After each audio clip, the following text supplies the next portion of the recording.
Dozens of abused dogs have been taken in recently by City of Mobile Animal Services. WKRG News 5's Akivia McFarland joins us now in the studio. Akivia, the facility is already over capacity. In this case, involves 34 dogs. That's right. So Animal Services started taking in the dogs on Tuesday after the City of Mobile's Public Safety Department received a complaint about an animal welfare concern last week.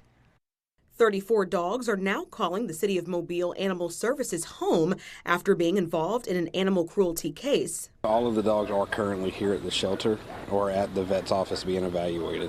This week, Animal Services conducted a site inspection in the Trinity Gardens community and found the dogs living in unacceptable conditions. Several of the animals were being kept inside of what we call whelping pens, which is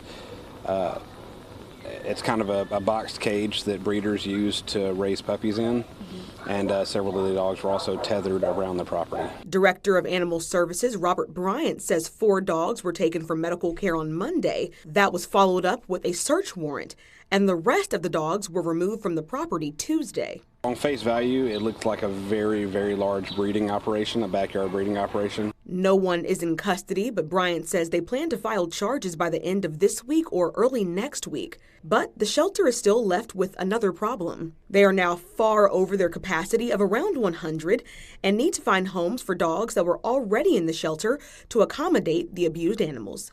Some are already answering that call and adopting.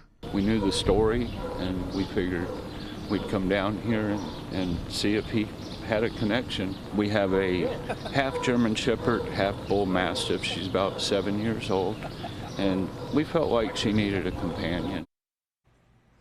To help the cause, adoption fees are being waived, and the shelter is open for walk-ins from 10 to 4, including this weekend. Reporting in studio, Akivia McFarland, WKRG News 5.